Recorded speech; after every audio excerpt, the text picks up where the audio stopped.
Mi nombre es Elkin Suárez y yo soy el coordinador del Instituto de Ciencias Naturales de la sede de Concepción, y en este seminario actuaré como moderador. Bueno, inicialmente quiero pedirles que mantengan sus micrófonos y cámaras apagadas. Todas las preguntas las vamos a recibir a través del chat durante toda la charla, y posteriormente nuestro equipo técnico seleccionará algunas de ellas, las cuales serán formuladas al expositor al finalizar cada presentación. Es importante comentarles que este seminario web cuenta con un sistema de traducción simultánea, español-inglés e inglés-español. Para poder acceder a este sistema de traducción, es necesario que hagan clic abajo de sus pantallas en el mundo y seleccionen el idioma deseado.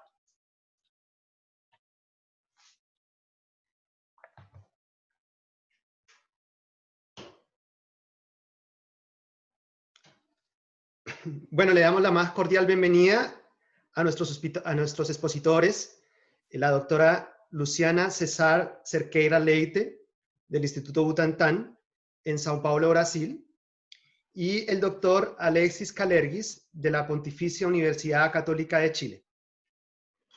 También le doy la bienvenida a las autoridades de la Universidad de las Américas, especialmente a la señora Carla Vera, decana de la Facultad de Medicina Veterinaria y Agronomía, y al señor Pablo Figueroa, director del Instituto de Ciencias Naturales. Agradezco la asistencia también de toda la comunidad universitaria de la Universidad de las Américas, y también a nuestros invitados de Chile, Ecuador, de Brasil, Argentina, Colombia, Estados Unidos y Europa. Bueno, con esta breve introducción, dejo con ustedes a la señora Carla Vera, decana de nuestra facultad, quien dirigirá algunas palabras antes de iniciar este seminario. Muchas gracias, Elkin.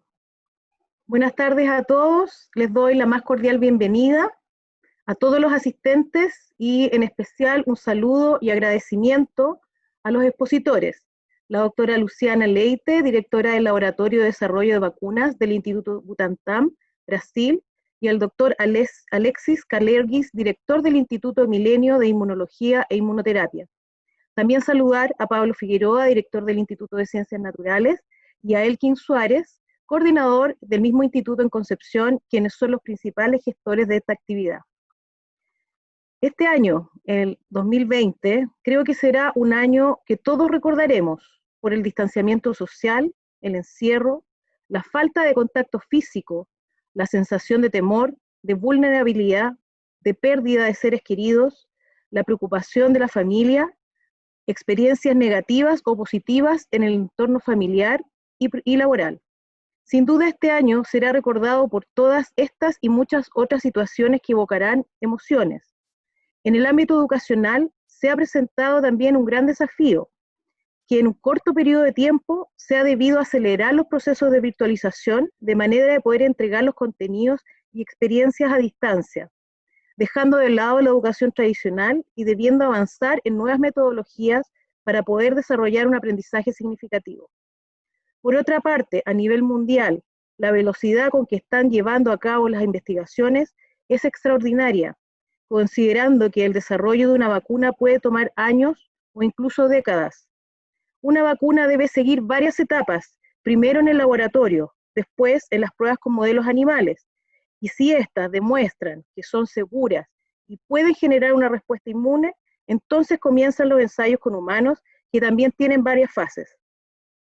La difusión del código genético del COVID-19, sin duda, ha permitido que muchos laboratorios e instituciones científicas comenzaran a aventurarse en el desarrollo de vacunas rápidamente. Algunas propuestas que están desarrollando a nivel internacional consideran nuevas estrategias de investigación como la utilización del ARN mensajero, inyección directa del ADN a través de plasmidios, el uso de un vector no replicante de un adenovirus que transporta y expresa en superficie proteínas del coronavirus, uso de células dendríticas modificadas con vectores lentivirales y vacunas celulares de virus inactivados o virus muertos. A lo largo de la historia, la vacunación se une a la lucha contra el control y erradicación de enfermedades, siendo importante mantener un programa nacional de inmunización en la población vulnerable o bien de acuerdo a la situación epidemiológica nacional. Es necesario contar con estrategias de inmunización para poner freno a esta pandemia. Nuestro primer invitado, el doctor Alexis Kalergis, tiene una vasta experiencia en el desarrollo de vacunas para los principales agentes de infecciones respiratorias agudas, como la vacuna contra el virus respiratorio sincicial, el metapneumovirus, y hoy se encuentra desarrollando una vacuna contra el SARS-CoV-2, en base a proteínas o fragmentos de proteínas del material genético viral, capaz de inducir una respuesta inmune, que podremos conocer con mayor detalles el día de hoy. Nuestra segunda invitada, la doctora Leite, también cuenta con una vasta experiencia en el desarrollo de vacunas, como la BCG recombinante, tosferina, neumococo, tuberculosis y esquistosoma, y que hoy también están desarrollando con su equipo una vacuna contra el SARS-CoV-2, que busca inducir contra esta agente mediante el acoplamiento de vesículas de membrana que son sumamente inmunogénicas, con proteínas de superficie del nuevo coronavirus. Se plantea entonces la combinación de dos estrategias para el desarrollo de una vacuna acelular, que hoy también podremos conocer en detalle. A nivel mundial surgen algunas interrogantes respecto a la inmunidad natural que deja el coronavirus, luego de haber cursado la enfermedad, o si la inmunidad cruzada con otras cepas de coronavirus, como SARS en el año 2002 o el MERS en el año 2012, para los cuales no se continuó con el desarrollo de las vacunas, motivos que hoy no viene al caso discutir, pero que nos habían facilitado el camino y que podrían activar inmunidad. ¿O cómo será la inmunidad postvaccinal? Son interrogantes que esperamos poder conocer a corto plazo. Estaremos atentos y deseamos mucho éxito en todos los esfuerzos que están realizando los investigadores a nivel mundial y también los investigadores que hoy día nos acompañan, por el bien de la salud de la población. Vuelvo a agradecer la disposición que han tenido para darnos a conocer sus trabajos y esperamos como universidad con esta iniciativa contribuir al conocimiento de lo que se está desarrollando con mucho orgullo en nuestro país y Latinoamérica. Muchas gracias, éxito en la presentación. Muchas gracias, señora Vera, por sus palabras. Al doctor Alexis Kalergis. El doctor Kalergis es bioquímico de la Pontificia Universidad Católica de Chile y doctor en microbiología e inmunología del Albert Einstein College of Medicine en Nueva York. Él realizó 2 postdoctorados, uno en el Albert Einstein y otro en Rockefeller University, también en Nueva York, y actualmente se desempeña como profesor titular e investigador en el Departamento de Genética Molecular y Microbiología de la Facultad de Ciencias Biológicas y de la Facultad de Medicina de la Universidad Católica de Chile. Es director del Instituto Millennium e Inmunología e Inmunoterapia, y su área de investigación se enfoca a nivel molecular en la respuesta inmune contra agentes infecciosos y tumores, así como también en restablecer el equilibrio inmunológico en fenómenos autoinmunes. Él recibió el Premio Nacional a la Innovación ABONY y la Medalla de Oro de la World Intellectual Property Organization. Con ustedes, el doctor Kalergis. Muy buenas tardes. En primer lugar, quisiera agradecer a la decana Vera, a los directores Figueroa y Suárez, y también dar la bienvenida a nuestra invitada de Brasil, a la doctora Leite, por participar en esta reunión, y agradecer obviamente la invitación a poder presentar nuestro trabajo. Quisiera primero que nada preguntar si me escuchan bien. ¿Me escuchan bien? Perfecto. Sí, perfecto. Sí, se escucha bien. Muy bien, entonces voy a, en esta presentación, primero contarles el foco del trabajo que hacemos al interior del Instituto Milenio, en que participan 4 universidades, la Católica, la Chile, la Universidad Andrés Bello y la Universidad de Antofagasta. Estamos iniciando también una vinculación con la Universidad Austral, a fin de poder trabajar no solamente desde Santiago, sino que también en regiones en nuestro país. Y el foco del milenio es investigación translacional en 4 áreas, que son cáncer, enfermedad autoinmune, enfermedad endocrina e enfermedades infecciosas, de las cuales me voy a referir hoy día.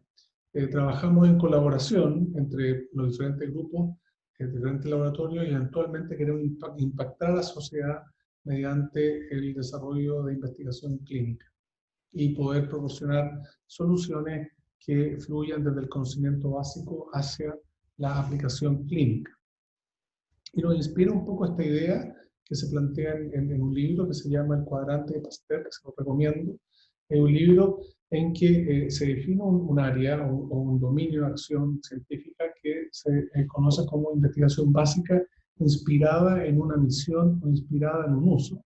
Busca que la inversión que se hace en el desarrollo científico, que en países como los nuestros, latinoamericanos, principalmente deriva de la inversión pública, eventualmente pueda conducir a algún tipo de beneficio social por medio de aplicaciones, y más que nunca hoy día somos muy conscientes de eso por la pandemia de coronavirus que estamos viviendo, pero sin embargo es importante mencionar que esto es un continuo de trabajo que requiere generación de conocimiento básico y su aplicación a tecnologías. Entonces, cuando trabajamos en esta área, que es el área de la investigación básica inspirada en la misión, eventualmente podemos contribuir a comprender mejor la naturaleza por una parte, pero al mismo tiempo podemos contribuir a que algunos de estos hallazgos científicos se puedan traducir en mejoras tecnológicas y que presten soluciones a problemas que afectan a la sociedad y de esa manera aumente el bienestar social. Entonces, nuestro principal foco son las publicaciones científicas. Comunicamos los resultados a través de los muy conocidos papers, de publicaciones científicas, y una buena parte de estas publicaciones tienen una combinación entre investigadores básicos e investigadores clínicos. De acá solamente una lista en que pusimos en distintos colores los tipos de investigadores, y esto genera esta investigación que se conoce como translacional. Colaboramos mucho y cerca del 50% de estas publicaciones son entre grupos dentro del milenio, y esto fue reconocido por esta revista, Nature Index, en que destaca diferentes países que tienen programas asociativos en un artículo que se tituló Abriendo fronteras y digamos, derribando barreras. Destaca 5 países, China, Japón, Alemania y Australia, y Chile, por supuesto, y dentro de Chile nuestro instituto es destacado como uno de los institutos con mayor productividad asociativa. Muchas personas son parte de este instituto, principalmente investigadores jóvenes, estamos hablando de cientos de investigadores e investigadores jóvenes, que condujo a que el año 2016, esta organización, que se llama Federación de Sociedades Clínicas en Inmunología, nos incluyera como uno de los pocos grupos latinoamericanos que está en una red de centros de excelencia a nivel global. Ustedes se dan cuenta que la mayor parte de estos centros están en el hemisferio norte, algunos pocos en el hemisferio sur. Nosotros, entre ellos, también hay un centro en Brasil. Aprovechando esta nuestra invitada a Brasil. Bueno, entonces, para continuar con la presentación, les voy a hablar principalmente de la importancia de las vacunas para prevenir enfermedades infecciosas, antes de entrar específicamente en la investigación que estamos haciendo. Acá les presento una enfermedad que se llama viruela, que ya no existe gracias justamente no solamente al desarrollo de una vacuna, sino que a su uso de manera global, gracias a la visión de varias personas en la historia, y quisiera destacar a 2 de ellas. Lady Mary Wortley, ella era una diplomática o parte de la delegación diplomática de Inglaterra, que hace muchos años, ¿verdad?, varios siglos, se dio cuenta de este fenómeno de la vacunación y fue clave en llevar la vacunación a Occidente desde países más bien de Oriente. Y 100 años después, Jenner fue uno de los principales impulsores del concepto de la vacunación cuando observó que las personas que ordeñaban vacas no desarrollaban viruela grave, y desarrolló una vacuna que viene justamente de vacas, ¿verdad? Vacuna. Y justamente con esos primeros desarrollos logramos como humanidad erradicar la primera enfermedad y la única declarada como erradicada actualmente, que consiste en la viruela, una enfermedad que fue declarada erradicada a finales de los años 70, comienzo de los 80, justamente por un trabajo mancomunado de la OMS que consiguió implementar campañas de vacunación global. Y quisiéramos que algo equivalente pudiera pasar con el virus coronavirus, ¿verdad? El SARS-CoV-2. Otras enfermedades, gracias justamente a la introducción de vacunas en las poblaciones, han disminuido. El caso de la polio, la rubiola, las paperas, y bueno, también fue el caso del sarampión, pero me voy a referir un poquito más al sarampión, porque justamente, estas son, 4 enfermedades virales, y justamente esta enfermedad viral, el sarampión, ha tenido rebrotes justamente por un problema relacionado con la falta de uso de vacunas que están disponibles y accesibles por la decisión equívoca de algunas familias de no vacunar.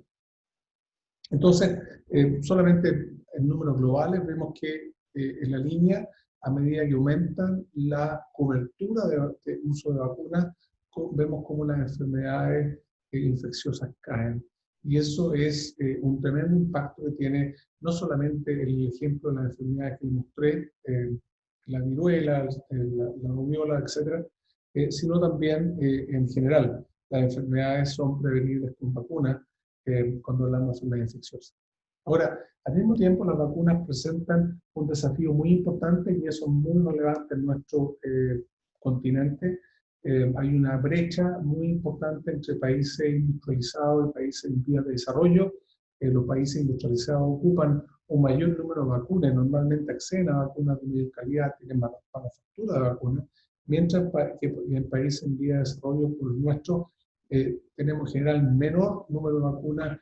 En general, el acceso depende un poco de la manufactura internacional, por lo que esta brecha es uno de los motivos por los que en nuestro grupo de investigación trabajamos en el desarrollo local de vacunas, porque creemos que eso permite acortar esta brecha y acercarnos a lo que hoy en día ocurre en países industrializados, donde un niño o niña que nace en ese país no solamente recibe un mayor número de vacunas y probablemente vacunas de mejor calidad, sino que además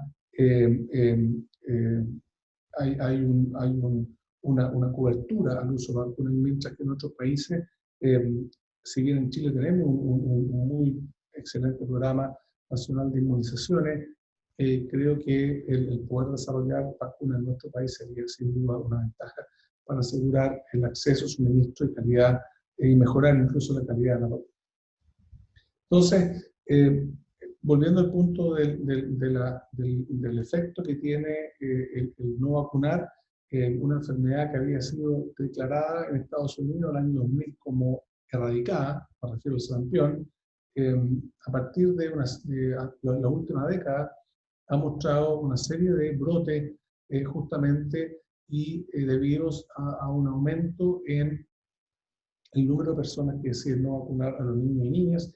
Y es bastante injusto esto porque la persona que decide no vacunar probablemente fue vacunada por sus padres, que serían los abuelos y abuelas del niño o niña que no se vacunó. Entonces, este es un fenómeno que está en varias partes. Afortunadamente, en nuestros países como Chile, Brasil, países latinoamericanos en general, la adhesión a las vacunas sigue siendo muy alta. Y hoy día, en medio de esta pandemia que estamos viviendo, ¿quién se cuestionaría el hecho de que una vacuna contra el coronavirus sería una solución a este problema que no solamente es de salud, es un problema de la economía, es un problema de la educación, y está afectando gravemente el bienestar no solamente de nuestro país, sino de muchos países. Entonces, en Chile, afortunadamente, como les mencioné, tenemos una autoridad sanitaria que vela por el cumplimiento del uso de las vacunas. Y nosotros desde la universidad y desde el Instituto Milenio estamos trabajando en abordar un concepto que identificamos como la causa probablemente de que haya una razón, una adhesión a este mensaje de no usar vacunas. Creemos que tiene que ver con la percepción de riesgo, que está un poco, en el fondo encuentra apoyo en el hecho de el alto interés que hay en que exista una vacuna contra el SARS-CoV-2, porque vemos que el coronavirus claramente es un riesgo. Pero enfermedades como el sarampión, que han sido prácticamente controladas, o en algunos casos, como en Estados Unidos, se planteó en algún minuto, se consideró erradicada, claramente las personas pueden pensar que no hay riesgo realmente de contraer la enfermedad, y por eso, entre vacunar y no vacunar, el mensaje de no vacunar podría tener oídos. Y por eso creemos que la percepción de riesgo es lo que conduce a que hayan el mensaje de no vacunar se escuche. Algo que no ocurre, por ejemplo, para otros medicamentos, como los antibióticos, ¿verdad?, los antiinflamatorios, etcétera, donde la percepción de riesgo es muy patente. Está frente a nosotros la persona que requiere un antibiótico que tiene una infección o un antiinflamatorio que tiene una molestia o un dolor. Entonces, para abordar ese concepto de prevención de riesgo, hicimos un museo, y le denominamos Museo de la Inmunología y la Vacunación, y este museo básicamente combina arte con ciencia y expresa con imágenes muy lindas y con obras hechas por estudiantes. Esto es muy importante destacar, que fue principalmente hecho por estudiantes de pregrado y doctorado de la universidad. Lo inauguramos el año pasado con una altísima convocatoria, y ya varios miles de personas han podido conocer este video, perdón, este museo. Y dije video porque quisiera preguntar, ¿se escucha sonido?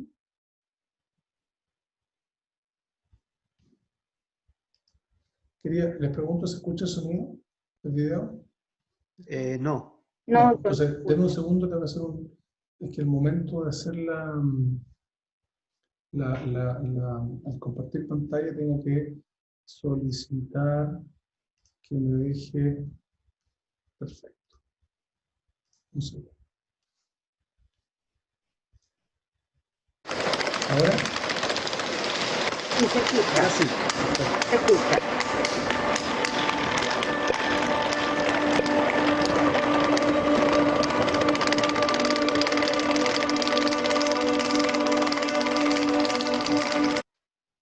Perdón.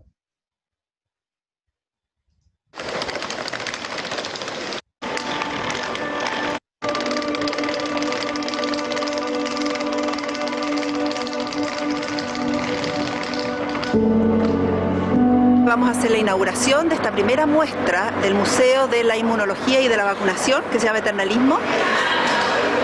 Principalmente son alumnos que fueron los creadores de las ideas de lo que vamos a mostrar. Junto con la diseñadora está el doctor Kalergis, y también hay gente del laboratorio, alumnos de doctorado, investigadores que vinieron a colaborar. 10 de las grandes. 10 de estas, sí. Hacemos el primero. El objetivo de la muestra es posicionar el concepto de la comunicación científica. En particular, nos interesa enseñar cuál es el origen de estas enfermedades y al mismo tiempo demostrar que la vacunación es una manera de prevenirlas. Enfermedades. Parte de enfermedades sería o de parotidis. Traer a la Trinidad, que fue la directora creativa, la diseñadora, la que armó la mayoría de los proyectos, fue darle vida a eso, fue darle vida a las cosas que nosotros teníamos en mente. Claro, lo que nos falta ahora es traer... Sentí que era algo muy nuevo, muy innovador, mezclar dos áreas, que es el diseño del arte por un lado y la ciencia y la inmunología por el otro. Al principio fue súper difícil porque ellos manejan ya un cierto lenguaje científico que ni yo ni el resto de las personas que no estamos involucradas en el área de la ciencia lo sabe. Nos bajó del mundo científico y nos dijo, así la gente lo va a poder entender. Entonces fue como ese papel que nos faltaba. Al principio ellos tenían su lenguaje, yo tenía el mío, chocábamos todo el rato y después cuando logramos llegar a un punto medio y poder comunicarnos de una mejor manera, fue que todo empezó a fluir, el museo empezó a avanzar y hasta lo que tenemos ahora. Se pueden hacer las cosas cuando uno quiere. Nosotros partimos de nada, partimos de hagan un museo. Y ahora ya estamos a puertas de estrenarlo, entonces con eso uno se queda.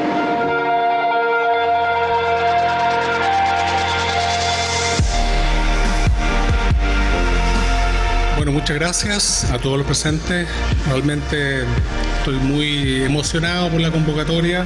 Hemos denominado esta muestra Eternalismo porque persigue incluir el pasado, el presente y el futuro de la inmunología y la vacunación, es decir, un rango eterno de tiempo.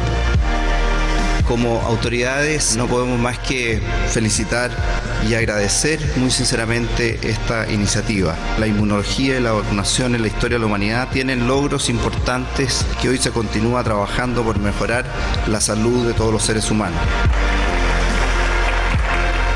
Uno de los objetivos que tiene en particular el Instituto Milenio es que la ciencia sea ciudadana. Es decir, que la ciencia sea de todos.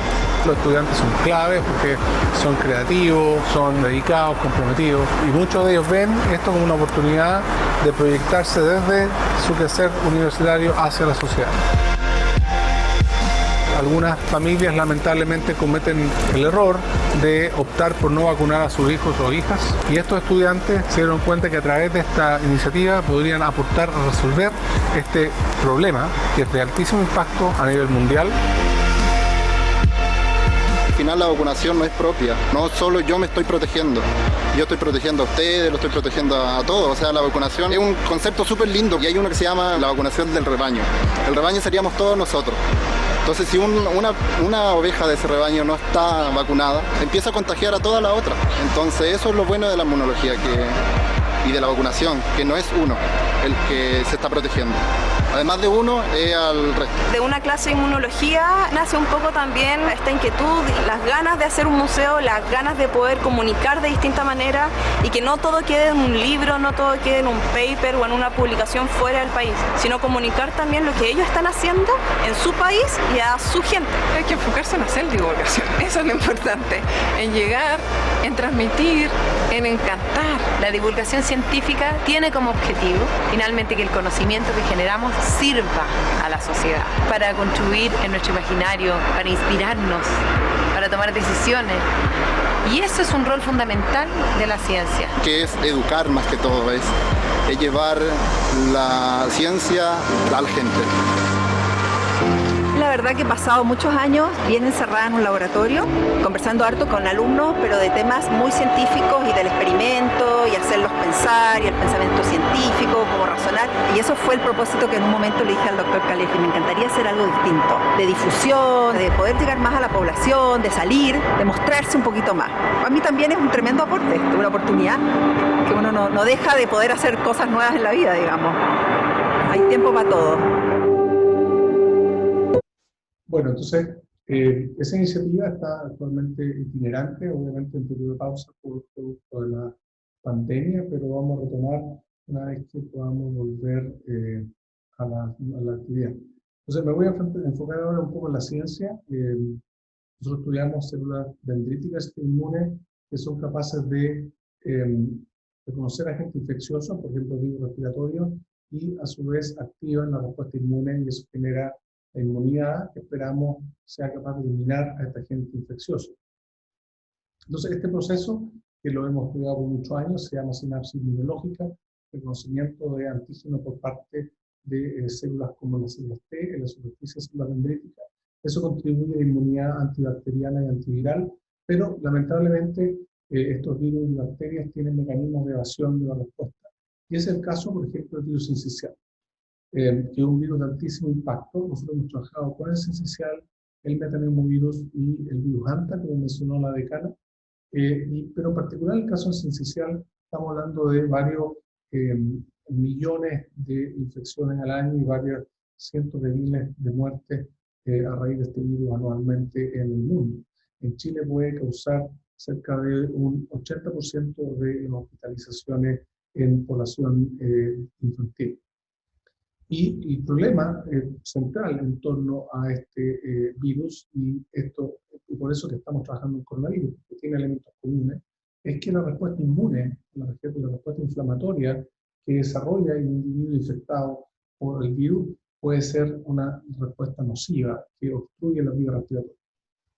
Entonces, nosotros publicamos un trabajo en PNAS, que es de la Academia de Ciencias Norteamericana, en que observamos que las células infectadas con virus sincicial no desactivaban, no había activación de la respuesta inmune, como muestra en este gráfico, y en la búsqueda del mecanismo, y aquí estamos hablando de la ciencia básica, encontramos que, como ven ustedes en el video de la izquierda, células que no están infectadas forman sinapsis, tenemos la célula linfocito T y la célula dendrítica, mientras que las células infectadas no forman sinapsis. Esto lo cuantificamos en una inhibición cercana al 60%. Y en la búsqueda del elemento del virus sincicial, pensamos que una proteína del virus se podía intercalar en la membrana de la célula infectada. El virus solamente tiene, al igual que el coronavirus, muy pocos genes. En el caso sincicial son solo 10 genes que codifican para 11 proteínas. Fuimos una por una, en diferentes ensayos moleculares y celulares, y publicamos también en la revista americana de la Academia de Ciencias Americana que la proteína N del virus sincicial, de la nucleocápside, es capaz de impedir la formación de lo que ustedes ven acá. Este punto es una sinapsis entre una célula dendrítica y un linfocito T. Vemos que esa sinapsis no ocurre cuando está presente la proteína N. Y esto se observa en estas imágenes que claramente muestran la situación control. Cada punto amarillo que se observa acá es una sinapsis entre células del sistema inmune y están reconociendo antígenos. En presencia de la proteína N, el sincicial, vemos que hay mucho menos sinapsis, en esta imagen hay mucho menos sinapsis, claramente. Y pudimos identificar entonces este elemento sincicial como responsable de este fenómeno. Y eso nos condujo a, fue un hallazgo que publicamos en 2014, pero en realidad lo identificamos como 2010-2011, a ocupar estrategias equivalentes para sincicial, para virus, para el metaneumovirus, también para virus Hanta, en el desarrollo de vacunas. Porque esta enfermedad inflamatoria ocurre por esta reacción inflamatoria excesiva, y una enfermedad a la larga causada por un exceso de inflamación en la vía respiratoria. Entonces, si queremos inmunizar contra estos virus, necesitamos una formulación que pueda promover una respuesta inmune equilibrada y que se contraponga a la inmunidad que induce el agente infeccioso. Ahora, hemos hecho en el caso sincicial estudios preclínicos y clínicos, solamente para recordarles que el camino de desarrollo de una vacuna es largo. Primero son estudios, como decía la decana, preclínicos, luego viene una prueba de seguridad que requiere una manufactura especial para cumplir las normativas internacionales, luego viene una prueba de inmunogenicidad, finalmente una prueba que ya se hace en base a antecedentes de seguridad e inmunogenicidad, que se llama la fase 3, donde se evalúa la eficacia de la vacuna. Entonces, en ese marco, nuestra vacuna contra el sincicial, además de todo el estudio preclínico, pudimos hacer una manufactura GMP de esta vacuna y evaluarla en estudios clínicos, de acuerdo a las normativas, obviamente nacionales, pero también internacionales, como la de la FDA. Esto ha sido reconocido por instituciones como PATH, que es una institución internacional, en que nos destaca como un estudio en fase clínica. Y este trabajo, no les voy a mostrar obviamente todo lo que hay acá, son 15 años de investigación. Esta vacuna la hemos probado en una serie de modelos preclínicos, incluso animales como bovinos, que hemos demostrado que es segura y puede ser inmunogénica en bovinos, y tras aprobación de instituciones regulatorias, tuvimos un estudio clínico exitoso y estamos ahora en el camino a desarrollar la siguiente fase. Entonces, actualmente, a nivel internacional, nos destacan como ya una vacuna que está en fase 1 y pensábamos hacer este año en fase 2, pero obviamente a raíz de la situación pandémica es imposible esperar. Una revista internacional como The Lancet destaca nuestra vacuna como la única en realidad que podría ser aplicada desde el nacimiento por su estrategia de inmunización. Ahora, este conocimiento nos condujo a poner al servicio las capacidades que hemos desarrollado para desarrollar una vacuna contra SARS-CoV-2. Es una enfermedad global que la principal razón, además de los mecanismos de virulencia y los mecanismos de evasión que tiene el virus de la respuesta inmune, es principalmente impresionante cómo desde Asia hasta el extremo sur del planeta se distribuyó este virus de manera tan violenta, y eso es principalmente causado por la falta de inmunidad en la población mundial. Y aparentemente, como mencionaba en la introducción la decana, no sabemos si el virus realmente induce inmunidad permanente. Hay bastante controversia al respecto, lo que hace aún más necesaria una vacuna. Hay varias vacunas en desarrollo, aquí puse algunas, son cerca de 200 proyectos que están en desarrollo en diferentes países, y algunos de ellos están en fase 3, lo que obviamente es muy importante y da una luz de que ojalá podamos contar no con una, sino que con varias vacunas contra este virus, lo que es a propósito común en varias enfermedades infecciosas en las cuales se cuenta con más de una vacuna. Es bastante normal que hayan más de una vacuna para una enfermedad infecciosa. Eso también puede garantizar y promover el acceso. Rápidamente respecto al virus, es un virus RNA que tiene 14 marcos de lectura abiertos y una serie de posibles blancos. Está la proteína Spike en la membrana, la proteína de la envoltura en la membrana, y también una proteína que se llama M. Y al interior está la nucleoproteína, que es equivalente a la nucleoproteína que nosotros estudiamos del virus esencial. Y tiene una serie de efectos en el individuo, no solamente afecta el sistema respiratorio, también afecta el sistema digestivo, y también se ha mencionado que tiene efectos en el sistema nervioso. Por lo tanto, tiene una serie de consecuencias en el sujeto que se infecta. Dentro de las estrategias de desarrollo de vacunas a nivel global están las de primera generación, como virus inactivados, pero también hay estrategias como la generación de vacunas de ADN, la famosa partículas similares a virus o VLPs, etc. Y nosotros optamos por 4 aproximaciones: una vacuna en base a una cepa bacteriana atenuada recombinante, vacuna en base a péptidos, estamos trabajando en una vacuna en base a subunidad y una vacuna en base a ADN, con diferentes antígenos del virus. Y una de las cosas que observamos también, que es muy interesante, es que los países que tienen un programa de vacunación contra tuberculosis en base a BCG demuestran que en los primeros meses del brote, ¿verdad?, cuando todavía no hay una respuesta desde el punto de vista de cuarentena, etc., se observó que varios países que no tienen programas de inmunización contra la tuberculosis en base a BCG, como por ejemplo Estados Unidos e Italia, tuvieron unas curvas ascendentes más rápidas que aquellos países que sí tienen programas de BCG desde el nacimiento, una vacuna para la tuberculosis. Y de la misma manera, cuando uno evalúa casos por millón de habitantes y los fallecimientos, insisto que esto ocurre durante las primeras semanas, quizás el primer mes del brote. Creemos que esto tiene, luego obviamente se regula por las medidas que toma cada país y las capacidades del sistema de salud de cada país, pero como insisto, en las primeras semanas, primer mes, se observa que los países que tienen BCG como vacuna para tuberculosis tienen menor incidencia durante los primeros meses. Y esto se piensa que tiene que ver con un fenómeno que se llama inmunidad entrenada. Es un tipo de inmunidad distinta que preprograma a las células del sistema inmune, de manera que cuando se encuentran con el patógeno, en este caso sería el SARS-CoV-2, tienen una respuesta inmune que va en la dirección de eliminar el virus con menor inflamación. Es un tipo de respuesta que se denomina Th1.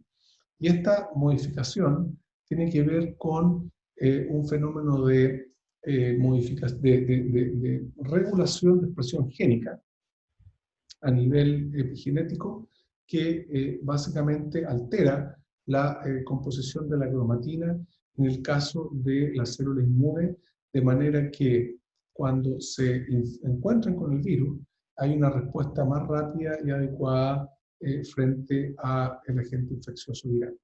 Y esto aparentemente condujo, y en este momento hay cerca de 10 o más, creo que son 12 estudios clínicos utilizando la BCG por sí sola como una estrategia de inmunización contra el SARS-CoV-2.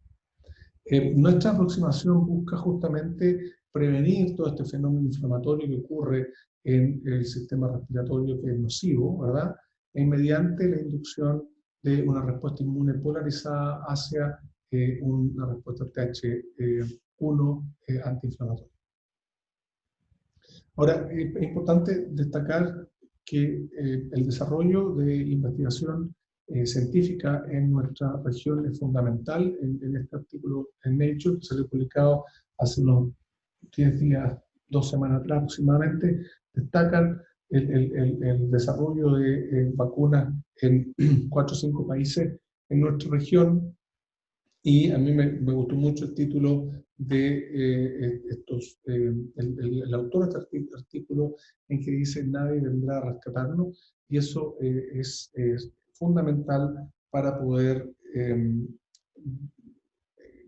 generar las condiciones locales, no solamente para un desarrollo local de vacunas, sino que también la posibilidad de colaborar con otros países que validan nuestras capacidades locales científicas, a fin de que de manera recíproca podamos colaborar en el desarrollo de vacunas contra el SARS-CoV-2.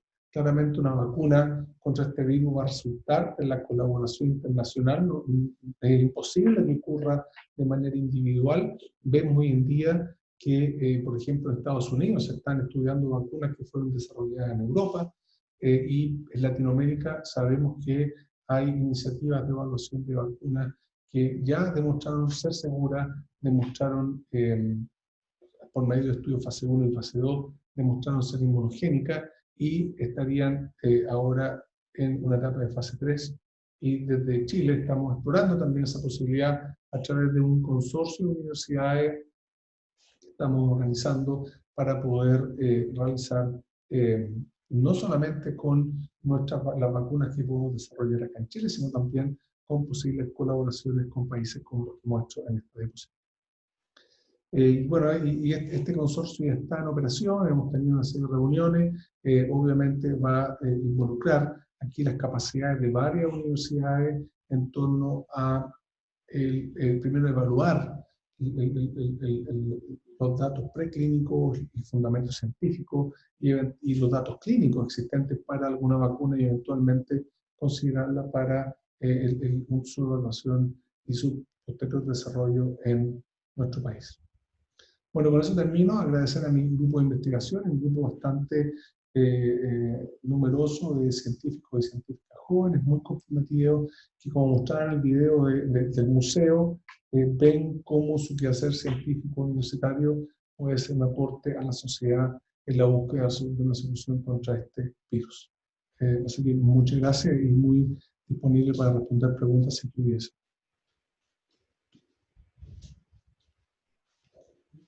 Muchas gracias, doctor Kalergis, por esa magistral presentación. Por cuestiones de tiempo, no vamos a poder realizar todas las preguntas formuladas por los asistentes, y pedimos disculpas por ello. Hemos seleccionado un par de preguntas. La primera de ellas la hace una alumna de Relaciones Públicas de la ULDA, y es si existe alguna clave para que la población quiera ser parte de los ensayos clínicos. Entiendo que hay un marco regulatorio que protege su seguridad.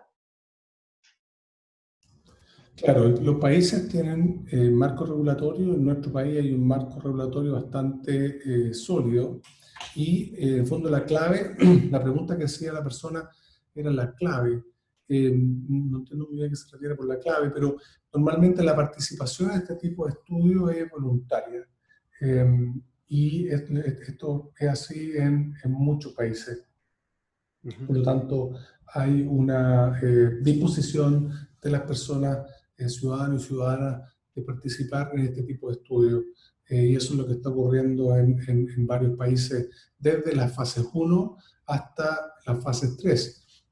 Nosotros estamos en el proceso de evaluar posibilidades de hacer fases 3, que son las etapas finales que normalmente se hacen cuando ya una vacuna ha demostrado seguridad en humanos y hay estudios preclínicos en modelos animales que también evalúan, por ejemplo, aspectos toxicológicos, etc. Entonces, normalmente uno llega a una fase 3 con datos de modelos preclínicos y estudios clínicos de seguridad que convencen a los paneles de expertos para proceder. Y además hay comités de ética que revisan estos estudios antes de que se ejecuten, y el Instituto de Salud Pública en Chile, en Brasil una institución que se llama ANVISA, en Estados Unidos la FDA, en Europa la EMEA, hay agencias regulatorias que velan por la buena ejecución de estos estudios. Gracias, doctor. Hay otra pregunta que hay, es si existe la infraestructura necesaria para la generación de vacunas en Chile hoy. Bueno, lamentablemente no. En Chile había manufactura de vacunas hasta finales de los 90. Claramente un tremendo desafío y varios científicos y científicas hemos estado planteando ya hace años que es muy importante que en Chile se manufacturen de manera local vacunas. Hay una serie de razones. Nosotros publicamos un artículo científico hace unos 2 o 3 años atrás en que mostramos una muy buena correlación entre 2 componentes centrales. Primero, la adhesión al uso de vacunas, y segundo, el abastecimiento o accesibilidad a las vacunas. Y esos 2 componentes, y sumando un tercero, la calidad de las vacunas, normalmente se correlacionan con la manufactura local. Es decir, capacidad local de manufactura de vacunas asegura abastecimiento, ¿verdad? Es decir, que la población reciba las vacunas que necesita y de la calidad que esperamos que estas sean. Segundo es la adhesión al uso de vacunas. Y tercero, muy importante, el componente de que las vacunas para nuestra población no necesariamente van a ser las mismas, porque los agentes microbianos, virales, bacterianos pueden ser distintos, por ejemplo, entre Latinoamérica y Europa o Asia. Así que hay varias razones por las cuales es necesario que en Chile retomemos ese desafío, y yo tengo confianza de que todos estamos claros que esta no es la primera ni va a ser la última pandemia, y estaríamos mucho mejor preparados para una futura pandemia si tuviésemos capacidades locales de manufactura de vacunas. Gracias, doctor. Sí, hay una última pregunta un poco más técnica. Esa pregunta tiene una introducción, dice, se sabe que algunas infecciones virales respiratorias interfieren con la capacidad de las células dendríticas para activar eficientemente los linfocitos T. ¿Existe algún dato que pueda indicar que este fenómeno existe en las infecciones de coronavirus? Sí, justamente quise mostrar esos resultados porque estamos explorando hacer ese tipo de investigaciones. Obviamente hemos trabajado en virus respiratorio ya por casi 20 años, y lo que vimos en BRS, virus esencial, vimos un mecanismo distinto, pero el resultado era el mismo en el caso del metaneumovirus, y ya estamos iniciando estudios, el diseño de estudios para evaluar este fenómeno en SARS-CoV-2. Sin duda este virus tiene mecanismos de evasión. Vemos de que hay bastante sugerencia de que la inmunidad que se genera no es la inmunidad que favorece al hospedero, al individuo infectado, sino que más bien le favorece al virus. Es una estrategia que muchos virus utilizan. Explotar o quizás una especie de secuestro de la respuesta inmune en su favor. Y probablemente proteínas como la que mostramos en el caso del sincicial, la nucleocápside, y quizás otras proteínas del SARS-CoV-2 tengan estos mecanismos regulatorios que son fundamentales identificar para el mejor diseño de vacunas. Hoy día se está trabajando en paralelo, estamos estudiando el virus en una parte, pero al mismo tiempo estamos haciendo las vacunas. Pero este virus probablemente va a estar con nosotros muchos años, y este conocimiento científico que se genere va a permitir generar aún mejores vacunas. Muchas gracias, doctor Kalergis, por su Gracias a ustedes. exposición y la respuesta a las preguntas.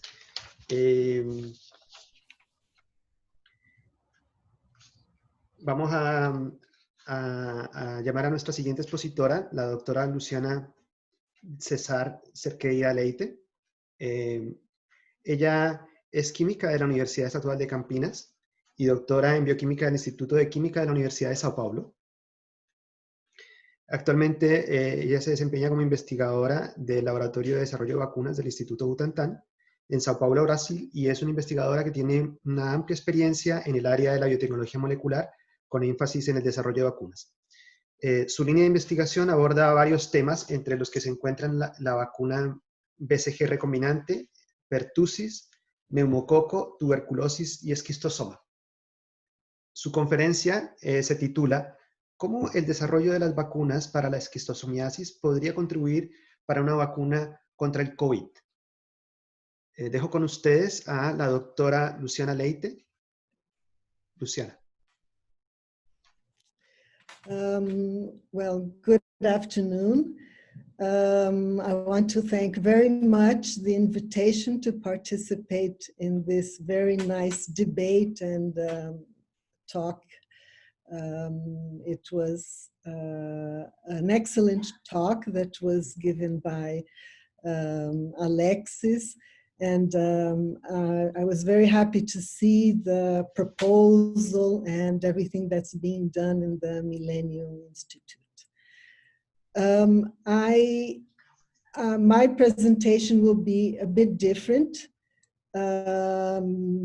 because I don't have experience in virology, but this is something that we see that everyone that works in vaccine development or in investigation of mechanisms of different pathogens are trying to apply what they have of know-how in trying to solve this problem with COVID. So it's a very exciting period for people who work in vaccines to see this great collaboration that is going on. Let me see if I can put on my presentation. Oops, no.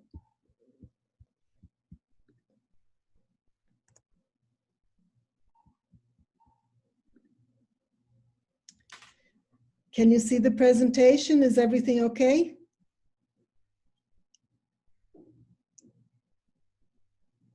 No. Oh, no, Luciana. No? Wait a minute. Maybe I should share screen.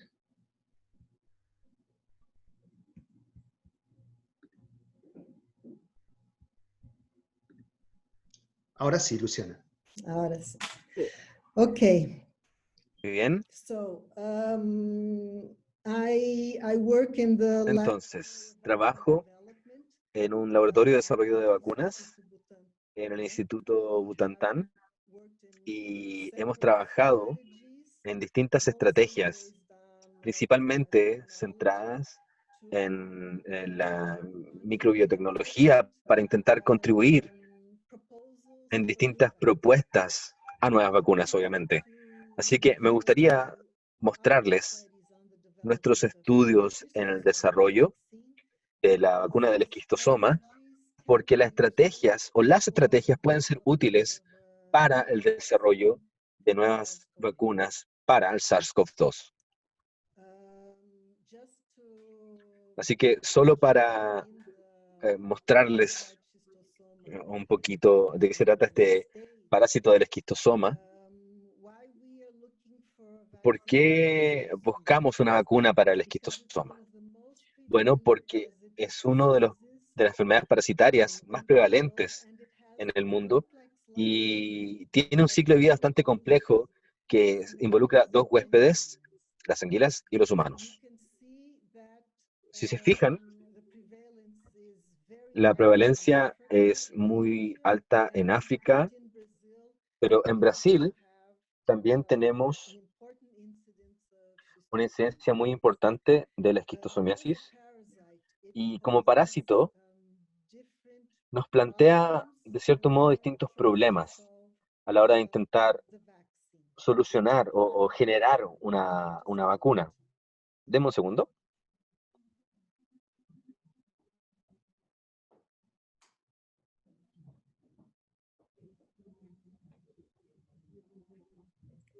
Sorry for that. Lo siento. Así que en este parásito que se necesita caracoles y humanos, hemos hecho muchos esfuerzos para desarrollar vacunas contra la esquistosomiasis por muchos años y se han utilizado muchas estrategias y muchos antígenos se han probado, pero hasta el momento no tenemos una vacuna eficiente. Así que en cierto punto decidimos postular a las técnicas de transcriptomas para encontrar nuevos elementos de esta vacuna. Así que fue un proyecto muy grande del estado de Sao Paulo, que fue coordinado por Sergio Berjowski en la Universidad de Sao Paulo. Y como pueden ver, tenemos distintas coordinaciones, distintos laboratorios, y nuestro laboratorio en particular, en el Instituto Butantan, nosotros trabajamos en la secuenciación de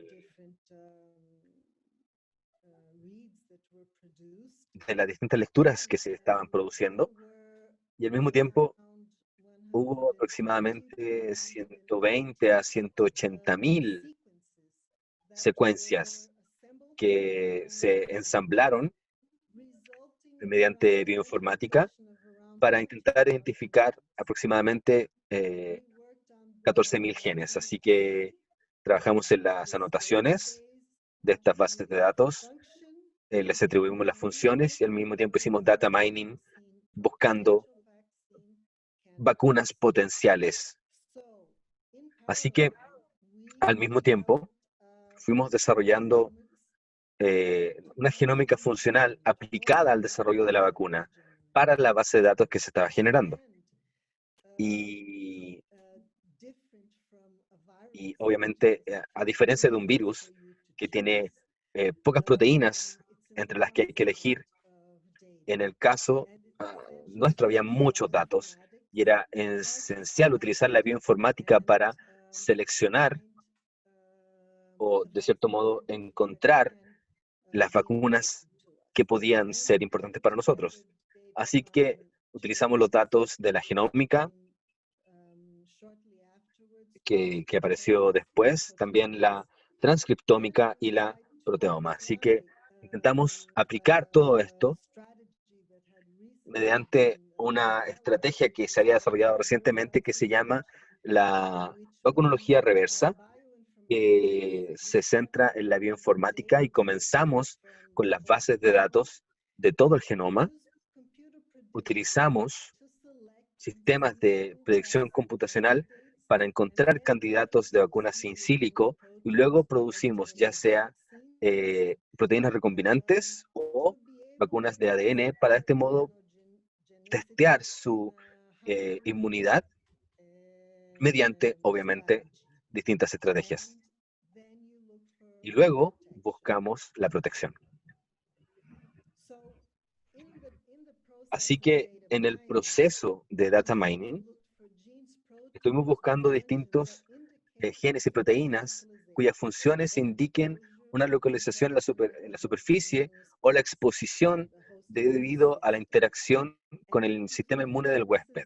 Y si pensamos que esta es una sola estrategia, esto es lo que se utiliza también para, por ejemplo, el coronavirus. Así que, la diferencia es que aquí tenemos una enorme cantidad de posibilidades. Así que buscamos la ontología del gen, los grupos, las clases, principalmente toxinas, receptores de adhesión a superficie, proteínas, receptores de los factores del huésped y también enzimas expuestas en la superficie. Y fuimos identificando una serie de proteínas que pueden ser interesantes, ya sea mediante la localización o por su función. Así que aquí utilizamos una serie de estrategias para investigar las funciones de un tipo específico de proteína. Estamos hablando de proteínas específicas que parecen ser muy interesantes como candidatos a una vacuna. Pero obviamente tenemos que realizar muchos estudios para entender las funciones y las características de estas candidatas. Así que estamos hablando de una familia que tiene más de 28 miembros y son muy interesantes porque tienen distintas localizaciones en el parásito y al parecer también tienen distintas funciones. Así que la pregunta que nos hacemos es, ¿dónde se expresa? ¿Cuál es su actividad biológica? Si interactúa con otras moléculas, y también utilizamos el RNAi para buscar los fenotipos. Y, lo siento, y ¿dónde se expresa? Podemos buscar a nivel de proteínas o también a nivel de mRNA. Y para esto, obviamente, utilizamos Whole-Mesh In Situ Hybridization y al mismo tiempo utilizamos la inmunocitoquímica. Y con estos vamos confirmando la localización potencial de estas proteínas. La actividad protobiológica produce también una conformación de recombinación de proteínas, quizás in vitro, y también la interacción con distintas moléculas. Se representa dos híbridos o distintas técnicas que se utilizaron para hacer esto. Y también investigamos distintos elementos utilizando estas técnicas y obviamente no voy a hablar sobre todo porque nos interesa mucho más el virus, pero solo para que tengan una idea de qué tipo de información podemos obtener al respecto y cómo se puede aplicar a este nuevo problema. Así que, en primer lugar, utilizamos la hibridización y la técnica WISH, y aquí podemos ver que algunos de los miembros de esta familia de proteínas están, de cierto modo, localizados donde se indica. Lo siento. Aquí tenemos, bueno, el parásito tiene distintas etapas y es importante también entender dónde se exponen estos elementos. Tienen distintos fagos y por lo tanto, aquí están las proteínas de las glándulas que van a ir secretándose. Por lo tanto, en el fago que va a infectar al humano, esto indica precisamente que estas proteínas pueden tener una función en la penetración de la piel. Otros miembros se puede ver que están localizados en los sacros, que de cierto modo ayudan en la locomoción. Por lo tanto, creemos que estos miembros pueden involucrarse en este proceso. Y finalmente, otros miembros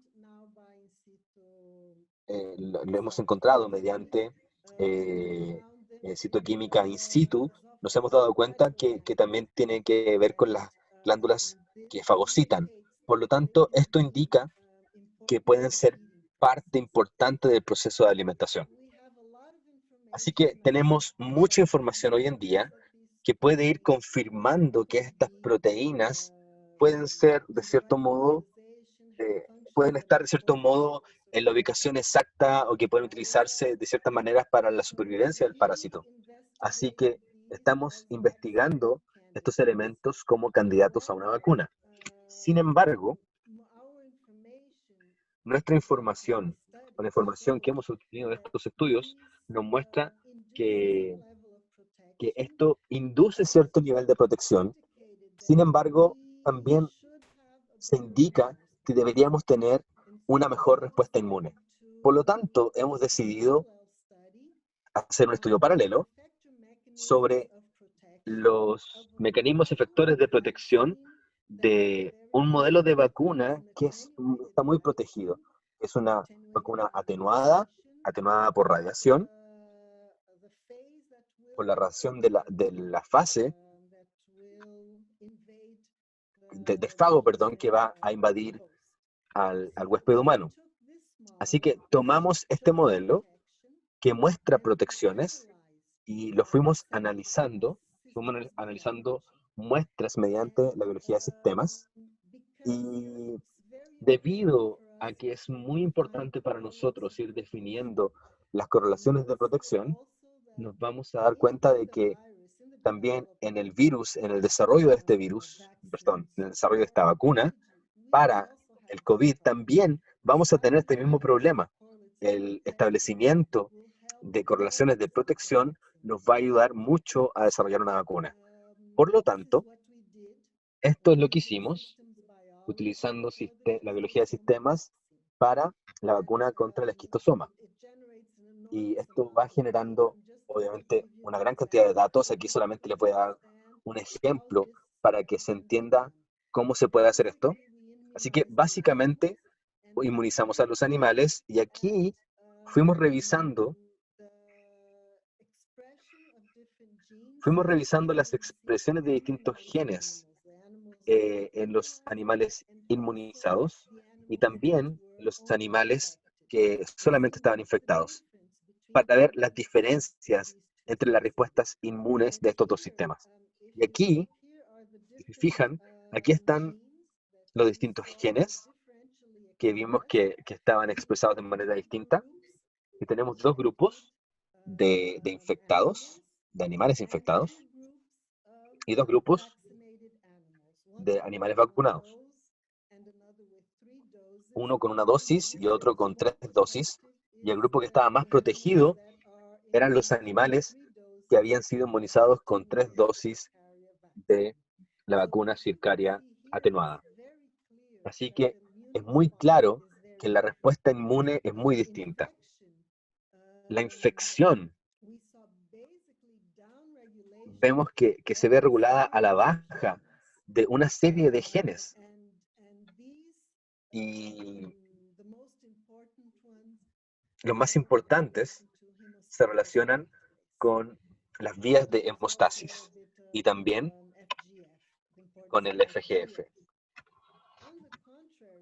Por otra parte, si revisamos los grupos inmunizados, podemos ver que con una sola dosis ya tenemos muchos genes.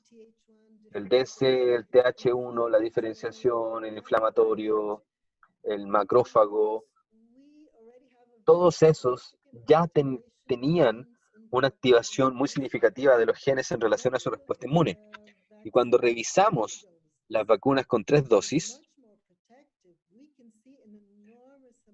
podemos ver también una gran cantidad de genes que pueden activarse. Un grupo importante es la regulación del crecimiento de señales, signaling, y también de vías de inmunidad, del TH1, principalmente el TH1, y también el TH2 en el grupo 2, en el grupo que estaba más protegido. Y aquí también podemos ver que hay una clara correlación de plaquetas y su protección. Y esto apoya la idea de que las vías de hemostasis son importantes a la hora de la protección. También vemos una activación de las células B, principalmente en el grupo con 3 dosis. Y también vemos una correlación clave con los niveles de IgG con la protección de los distintos animales. Así que esto ya nos da mucha información respecto a qué es lo importante a la hora de obtener protección. Esta es otra técnica llamada Ingenuity Pathway Analysis, que se centra en los reguladores, que es la expresión de distintos genes. Así que si nos fijamos en los grupos infectados, podemos ver que hay una modelación a la baja de distintos genes. Y si revisamos también una dosis, una vacuna, podemos ver que hay distintas vías que ya están reguladas hacia arriba, al alta. Y si revisamos las vacunas con 3 dosis, podemos ver también que hay una gran cantidad de vías. TH1, TLR, la producción, la adhesión, el movimiento. Así que es como una red gigantesca de distintas vías de regulación que de cierto modo necesitan inducir una protección más alta en estas vacunas. Así que este es un ejemplo muy claro de lo que se puede hacer con la vacuna del COVID. Y este tipo de estudios van a ser extremadamente importantes para el desarrollo de una vacuna. Así que a partir de estos estudios, hay un efector inmune que es muy importante en este modelo de vacuna, que induce la protección, obviamente. Y podemos ver también que es muy importante tener una inducción de la respuesta natural de manera más temprana que la infección natural, lo que prepara al organismo para lidiar con el parásito. El grupo con 3 dosis muestra mucha mejor protección, y esto se debe a los múltiples mecanismos que existen, y también está la importancia de la respuesta celular inmune del TH1 y también la respuesta de los anticuerpos que se indican en el TH2. Y además,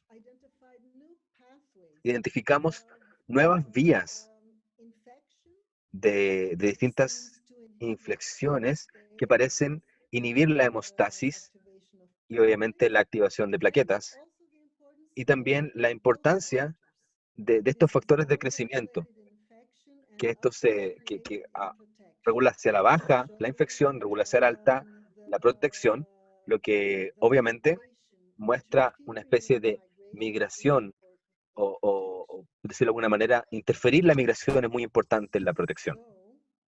Así que, ¿qué podemos hacer entonces con toda esta información? En primer lugar, podemos intentar utilizar la información que obtenemos de cuáles son los mecanismos efectores de protección para intentar inducir este tipo de respuesta inmune en nuestros candidatos, en nuestras vacunas candidatas. Al mismo tiempo, podemos investigar nuevas estrategias para inhibir la evasión inmune y sus mecanismos. Y al mismo tiempo es muy importante para nosotros investigar en nuevas presentaciones de antígenos, para de este modo poder intentar alcanzar este tipo de respuesta. Así que hay una enorme cantidad de distintas estrategias para la presentación de antígenos, y hemos decidido que ya hemos investigado distintas vacunas de recombinación de proteínas, etcétera. Así que ya decidimos invertir en sistemas de presentación de antígenos basados en distintos tipos de partículas que imitan las vacunas virales, a los virus en general. Así que tenemos distintas estrategias. Tenemos el adenovirus, y si se fijan, gran parte de estas estrategias se centran en la investigación del COVID hoy en día. Así que son bastante prometedoras, son estrategias bastante prometedoras. Está el adenovirus, que se trata de expresar los antígenos virales, también las vesículas, los VLP y también las nanopartículas. Y decidimos finalmente interferir en las membranas, las vesículas, porque tiene muchas ventajas. En primer lugar, podemos expresar múltiples antígenos de manera más fácil.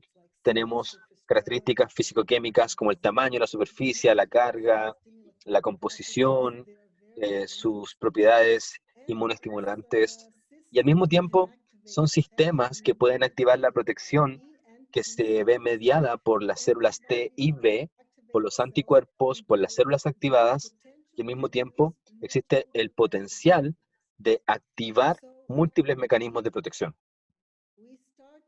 Así que comenzamos a trabajar en vesículas exteriores, ya tenemos experiencia al respecto.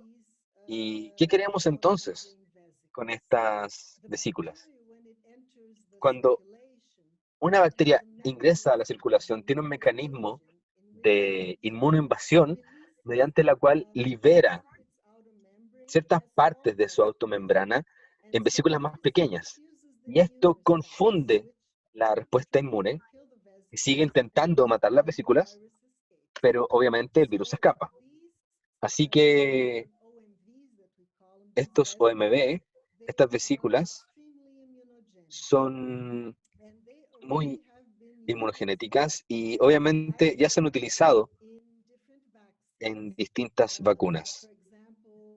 Por ejemplo, la vacuna del esminococo, que ya fue desarrollada basado en la vacunología reversa. Tenemos muchos antígenos, obviamente, en la formulación, pero también tenemos las vesículas exteriores, que tiene otro efecto, pero es más bien una mezcla. Así que esta es la importancia del uso de estas membranas para distintos tipos de vacunas. Así que nuestra propuesta es un poco diferente, porque vamos a intentar utilizar un sistema de conjugación un poco diferente. Queremos tomar las las proteínas del virus, del OMV, y luego queremos utilizar, obviamente, una técnica de acople bastante eficiente que fue desarrollada en hospitales infantiles, en el Hospital Infantil de Harvard, y que se basa principalmente en las propiedades de la asociación de estas propiedades. Es, de cierto modo, muy estable, no es covalente, pero sí es estable, es una asociación estable que se utiliza en distintos sistemas, como en la enfermedad de Lisa, cosas así. Así que se conoce, es un sistema de acople conocido. Lo que queremos hacer es ir conjugando esto con el OMV, con las vesículas, y luego producir una proteína, una infusión proteica con una proteína que se asocie a esta vesícula, y de este modo podemos tener un acople mucho más eficiente. Esperamos. Así que la propuesta es que tengamos las vesículas exteriores y luego tomemos el biotin y vayamos conjugando químicamente la biotina con la superficie de las vesículas. Así que de este modo tenemos vesículas bañadas en biotina, por decirlo de alguna manera. Por lo tanto, ya se está preparado o ya está preparada para reaccionar a nuestra proteína recombinante. Así que tenemos que producir, obviamente, el antígeno y su infusión con la biotina. Así que tenemos el gen para la proteína, la biotina. Luego tenemos la proteína que liga a la biotina. Las ponemos en un plasma para su expresión, la transformamos y luego producimos muchas bacterias, y luego vamos purificando las proteínas de esta producción. Así que, como un ejemplo solamente, fuimos probando un antígeno del esquistosoma que se llama SMTSP2, y ya ha mostrado ya ha mostrado propiedades de protección inmunológicas. Sin embargo, aún existe la necesidad de hacer muchas más formulaciones, que es hacerlo mucho más inmunogénico. Así que decidimos probar esta técnica con esta proteína, pero queremos en primer lugar probar esta proteína con esta Rosavagine, que es un producto que deriva de este elemento, y con esto se va a ligar precisamente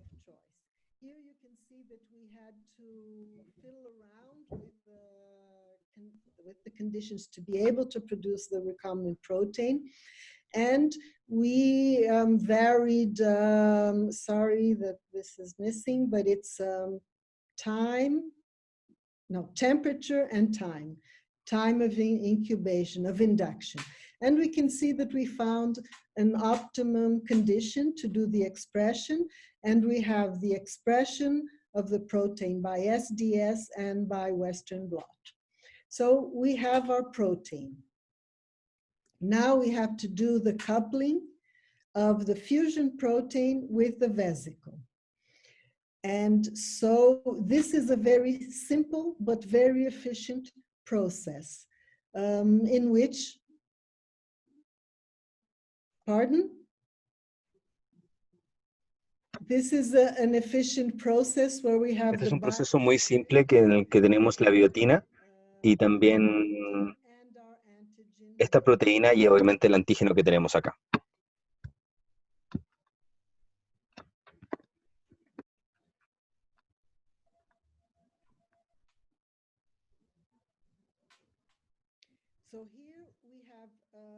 Así que aquí esto se separó por cromatografía, por gel, y tenemos el A y el B, y podemos ver que la proteína y todas las proteínas estaban enlazadas con la vesícula, que obviamente esto se muestra como un proceso de acople muy exitoso. Y tenemos la caracterización de las vesículas, las podemos ver, y aumenta obviamente en tamaño, y es mucho más heterogéneo. Luego, queríamos saber si la vacuna funcionaría, así que fuimos inmunizando a los animales para ver la respuesta humoral y celular. No voy a analizar todo esto en detalle, pero sí pudimos ver que había una producción temprana de distintas citoquinas en nuestros animales conjugados en comparación con las proteínas que tenían distintas mezclas. Así que había una diferencia en la mezcla relacionada o en comparación con los conjugados. Así que también fuimos viendo el CD4, el CD8 y su producción, y pudimos ver también que sí teníamos un aumento en la producción, principalmente del VO4, pero también de las citoquinas, pero el CD8 era mucho más importante.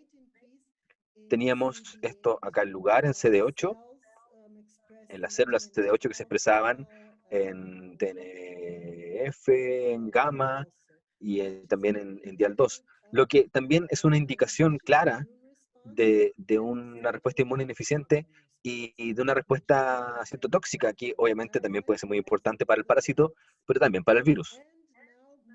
Y ahora, lo más importante es que estamos viendo la producción del anti-SMTSP2 y sus anticuerpos. Aquí podemos ver que la proteína en sí mismo produce distintos anticuerpos, pero cuando tenemos el complejo, tenemos distintos anticuerpos en comparación a las proteínas o simplemente a la mezcla, lo que significa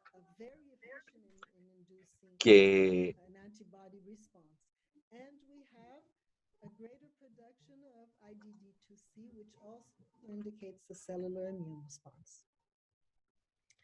So our conclusions is that coupling of the protein to vesicles induces about 100 times more antibody response and also a cellular immune response. This process was patented, and when we had just finished this study, came the problem of the SARS-CoV-2. And then when we saw these results of a very high antibody response with also a cellular immune response, we thought that this could be interesting for the induction of a protective Interesante para la toward inducción de una protección inmune contra el COVID-19 y al mismo tiempo esto puede ser diferente en cuanto a las estrategias que se están generando. Así que, ¿qué es lo que necesitamos para desarrollar una vacuna? Para cualquier cosa, pero principalmente para el COVID. Necesitamos elegir un antígeno. Necesitamos tener, obviamente, un modelo animal apropiado para ir evaluando la infección. Y también establecer qué tipo de respuesta inmune puede ser más apropiada contra el virus, obviamente. ¿Cuáles son las correlaciones de protección? Y esto es algo que todavía no tenemos para el COVID. Así que el antígeno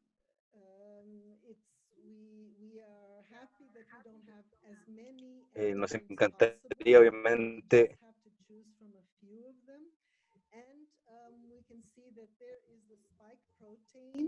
which is very exposed. So in this strategy of trying to see the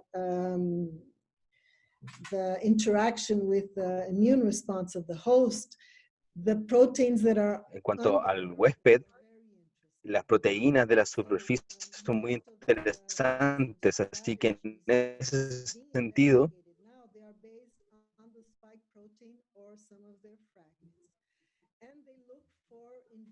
neutralizing activity through this, because this is known. It's known that antibodies against spike will induce neutralizing activity.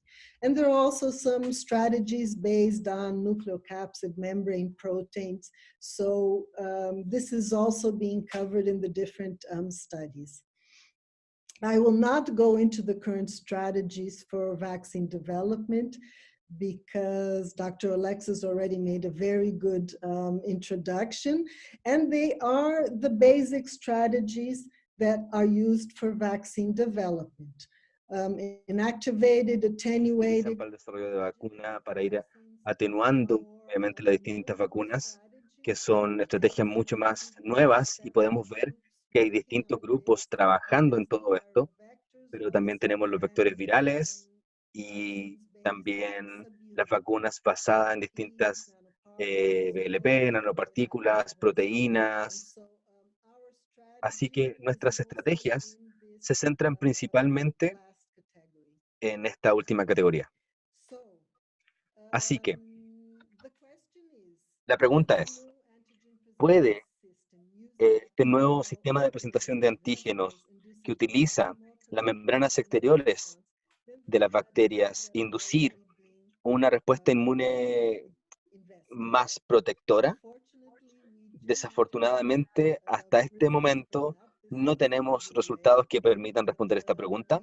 Estamos trabajando en ello, pero esperamos, obviamente, que en la próxima oportunidad poder presentarles los resultados de mejor manera. Así que, en términos generales, hay una gran expectativa para los candidatos de vacuna que hoy en día se están testeando. Sería genial si estas estrategias fueran efectivas, que generaran una respuesta inmune. Sin embargo, la falta de definición en la correlación aumenta toda esta incertidumbre. No sabemos qué tipo de respuesta inmune va a ser efectiva en los humanos. Ya tenemos la información para distintos modelos animales, pero no necesariamente esto se traduce a los humanos. Así que es muy importante seguir con la investigación de distintas estrategias de presentación de antígenos, porque esto nos va a entregar mucha información respecto a lo que podemos inducir y las distintas competencias de las vacunas. Así que la inducción de distintos tipos de respuestas inmunes puede ser necesaria para alcanzar niveles de protección. Así que, a pesar de que tenemos estrategias que ya están en la etapa 3, lo cual ha generado mucha inversión y obviamente distribución para todos, al mismo tiempo, toda esta incertidumbre nos dice que es importante seguir investigando estas nuevas estrategias, como un plan B o un plan C, si es que estas estrategias no funcionan. Y bueno, estos son nuestros resultados y nuestras expectativas y nuestras propuestas. Espero que haya estado claro. Espero que se haya entendido lo que significan estas estrategias. Y quiero agradecer, obviamente, a todos nuestros colaboradores, a nuestro apoyo financiero también. Principalmente, gran parte del trabajo fue hecho por Leonardo Farías, que hizo su doctorado y postdoctorado en la genómica funcional. Y, por supuesto, Mayra Fisis, que está trabajando en esta nueva tecnología. Pero como ya mencioné anteriormente, la colaboración es esencial para seguir avanzando de manera más eficiente y, por supuesto, estamos muy contentos de contar con distintos colaboradores de distintas universidades como la Universidad de York y distintas universidades en Sao Paulo. Y esto es esencial para poder, de cierto modo, seguir avanzando y también a los agentes financieros. Así que muchísimas gracias por su atención.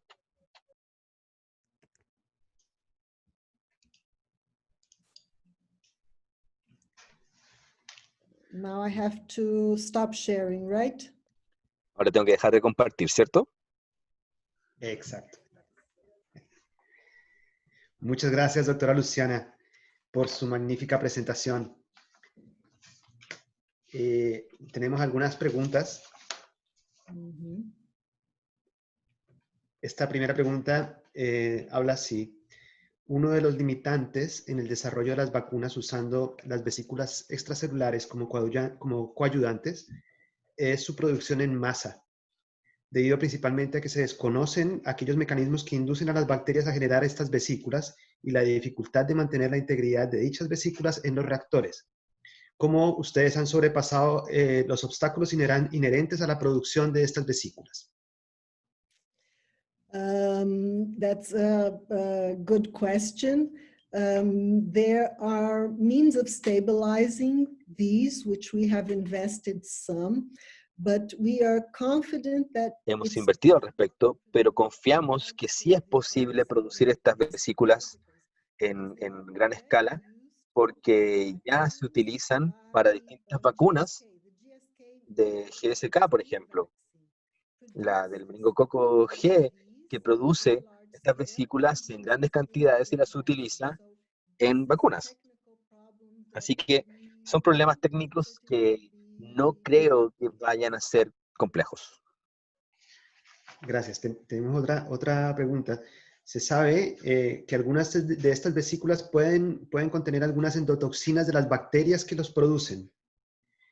¿Cuál puede ser el efecto de usar estas vesículas con contenidos tóxicos como coadyuvantes de las vacunas? Y si existen algunas técnicas biotecnológicas, ¿cuáles pueden ser que permiten retirar estos contenidos tóxicos? Yes, that's also a very good question. También una muy buena pregunta. Las vesículas de la membrana exterior que se utilizan para estas bacterias obviamente sí contienen LPS, endotoxinas. Sin embargo, tratamos estas vesículas con detergentes, con Dexicolate, que elimina de cierta manera parte, pero no todas las toxinas, porque si eliminas todo, afectas la bacteria. Por lo tanto, es una extracción leve y lo que hacemos es reducir considerablemente las endotoxinas y sus niveles, pero esta endotoxina en cantidades más grandes sí puede ser tóxica, pero es un componente muy importante de la estimulación del sistema inmune. Las OMB son tan inmunogénicas porque tienen un contenido menor de LPS. Así que esto es lo que hace que sea tan interesante verlas como este sistema. Así que está el bueno y el malo, de cierta manera, porque la inducción de la respuesta inmune, para inducir esta respuesta inmune, necesitas tener cierta inflamación, para que obviamente sí haya una inducción del sistema inmune más apropiada. Así que hay ciertas cantidades que son importantes, pero están bajo los niveles que son aceptadas para las vacunas. Muchas gracias, Luciana. Aquí tenemos una última pregunta. Si existe baja inmunidad poblacional del COVID, ¿no supondría un problema con la inmunidad generada por las vacunas? Yes, that's a question that we still don't have. Sí, es una pregunta, es una respuesta que no tenemos aún. No tenemos datos suficientes para saber qué tipo de respuesta inmune va a ser va a generar más protección a la gente, y tampoco sabemos qué tan efectivas pueden ser. Por eso es tan importante tener tantas estrategias y tener tanta investigación en distintas estrategias. Tenemos datos que nos vienen llegando todos los días, individuos que están trabajando, por ejemplo, con gente que está infectada, qué tipo de respuesta inmune tiene, cuánto dura, y ahora estamos en la etapa 3, en las pruebas de etapa 3 para distintas vacunas, y esto va a ser extremadamente importante para poder saber si estas dos vacunas las 2 o 3 vacunas que ya están siendo investigadas en etapa 3, deberían inducir distintas respuestas inmunes y probablemente distintos niveles de protección. Por lo tanto, esto va a ser muy importante para poder contar con la información. Si esta protege más, esta protege menos. Por lo tanto, de este modo podemos saber cómo ir redirigiendo estos estudios para ver qué tipo de respuesta inmune va a ser más efectiva. Muchas gracias, doctora Luciana. Esta sesión final vamos a darle un espacio.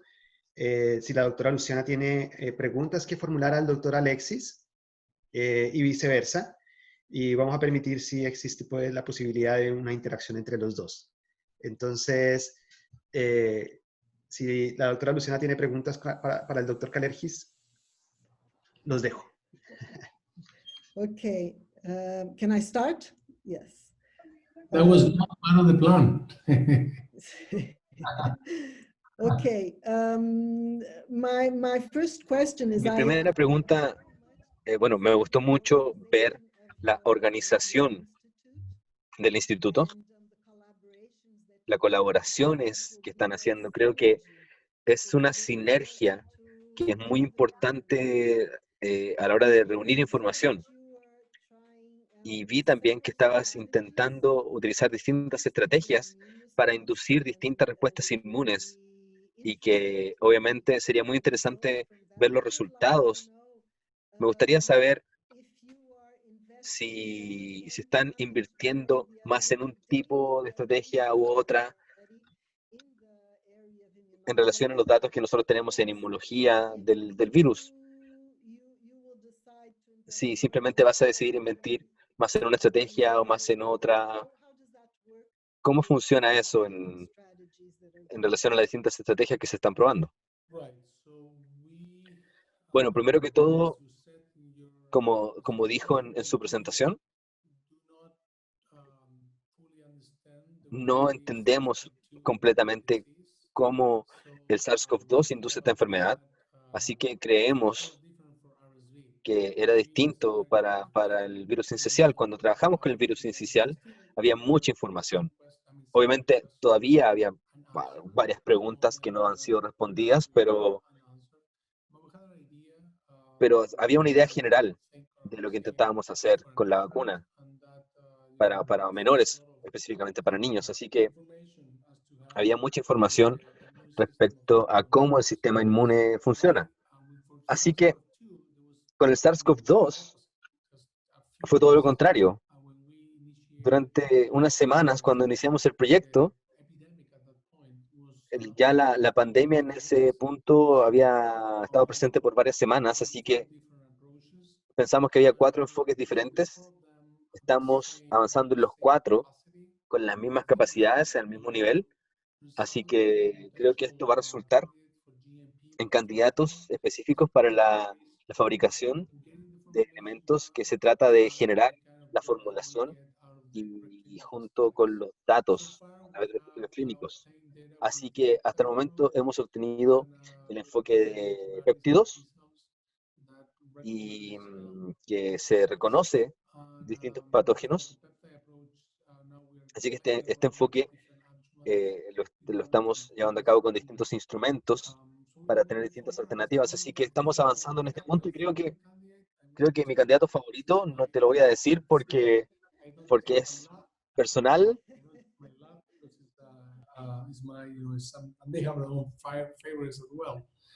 Mis colegas también tienen sus favoritos. Así que tenemos buenos resultados en relación a la formulación. Y por supuesto la vacuna de ADN también se está utilizando, otros lo están utilizando. Hay otras vacunas que se están utilizando también. Pero creo que en cuanto al enfoque de péptidos y la combinante. Así que, bueno, al final lo que realmente importa es que los datos que recibamos y que vayamos obteniendo, tengamos datos clínicos con los péptidos y ya estamos a punto de comenzar estudios preclínicos. Así que queremos comparar todo esto. Basado en esto, al mismo tiempo apuntamos a una definición de las estrategias que podemos tomar. Aquí en Chile se requiere que ojalá se fabriquen las vacunas acá. ¿Puedo hacer una pregunta yo también? Así que disfruté mucho su charla. Y iba a preguntarle, en Brasil, y quizás también sería interesante que la gente en la audiencia, ¿cómo es la experiencia de contar con la capacidad de hacer vacunas? Porque acá al menos tenemos, bueno, ustedes tienen 2 institutos grandes donde se hacen vacunas, y por supuesto, basado en su charla, ¿cuáles serían los pasos que ya han alcanzado y los pasos que podrían alcanzar en su estrategia de vacunación? Sí, es una buena pregunta. Creo que la planificación se está haciendo todas las semanas. Vamos cambiando los planes, obviamente, pero hay nueva información todos los días y en términos generales, en cuanto a estrategia, es que, como se dijo, queremos utilizar la capacidad de producción que tenemos en el Instituto Butantan y desde ese punto hemos firmado un acuerdo con Sinovac de China que es una preparación no activada o inactivada del virus, que es una de las primeras que salió. Y también hay un acuerdo con Fiocruz para producir la vacuna de Oxford basado en adenovirus. Así que estas son las expectativas que tenemos. Obviamente, estamos en una situación desafortunada de tener una muy alta incidencia de infección y enfermedad. Pero esto fue como, de cierta manera, un punto mediante el cual las vacunas fueron testeadas acá. Por ejemplo, las vacunas en China que se están haciendo no las pueden probar en China porque no hay enfermedad en China. Es algo que no es tan obvio en realidad. Que se puede desarrollar una vacuna, puedes tener la información en fase 1, fase 2, pero no vas a poder testear la vacuna si no tienes la infección. Así que ese fue uno de los problemas con la vacuna de SARS-CoV-1 para el MERS e incluso para el Ebola. Ya habían distintas estrategias. Y cuando se fue la primera epidemia, obviamente todo quedó puesto en espera. Así que solamente pudieron probar esta vacuna en la segunda epidemia. Así que hay obviamente un apuro de testear las vacunas en Brasil y en Estados Unidos. Y de este modo podemos testear más eficientemente Y Brasil obviamente va a poder testear las vacunas, obtener la información, y si la información es buena, vamos a poder fabricarla. Si funciona, genial, problema resuelto. Si necesita mejora, está el plan B, que viene con la adquisición de estas vacunas, obviamente, y aprender al respecto. No sé si respondí la pregunta. Sí, fue una respuesta perfecta, pero debo confesar que tenemos algo en común, porque también firmamos un acuerdo con Sinovac y, como ustedes saben, están planeando colaborar con Brasil y también con Chile. Esos son los dos países latinoamericanos en los que decidieron comenzar la colaboración y me alegra que hayas explicado esto tan bien, basado obviamente en la inmunidad y la estrategia que se utilizan. Y lo que tengo que decir, o algo que me queda por decir, es que su enfoque es lo que llamamos la generación Frost de las vacunas, que se centra en las vacunas que han sido exitosas a la hora de reducir, por ejemplo, básicamente el polio, por ejemplo. Así que es un enfoque muy exitoso de algunas vacunas, así que estamos muy emocionados también de también tener la oportunidad en Chile de seguir un enfoque similar al suyo, al que tienen en Brasil. Así que creo que deberíamos discutir mucho más todo esto después. Sí, es importante tener pruebas clínicas en distintos sitios, porque de este modo tienes diferencias de población, diferencias en el ambiente, y de este modo creo que es muy interesante tener toda la información junta.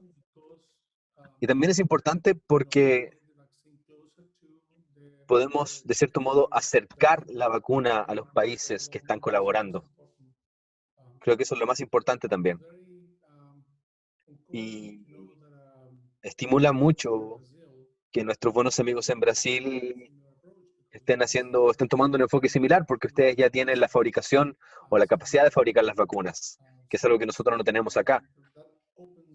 Así que esto nuevamente abre avenidas de colaboración que deberíamos explorar. Y también es importante decir que, por ejemplo, como usted dijo, nada está garantizado. Incluso con vacunas que se están comerciando hoy en día, simplemente dejan de funcionar. Así que creo que es importante entender que estas colaboraciones internacionales van de cierto modo estableciéndose para poder fortalecer nuestras capacidades en Latinoamérica. Y creo que tenemos grandes adiciones a la vacunación en Latinoamérica y obviamente nos gustan las vacunas aquí en Latinoamérica. Sí, es una fortuna, es muy buena suerte eso, porque en Estados Unidos están preocupados de que van a tener una vacuna y que simplemente la mayoría de la gente no se va a querer vacunar.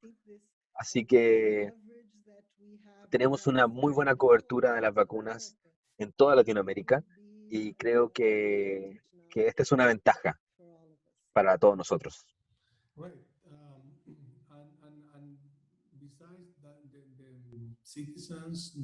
Y bueno, y más allá de los ciudadanos y la sociedad, en nuestro continente, también tenemos buena ciencia.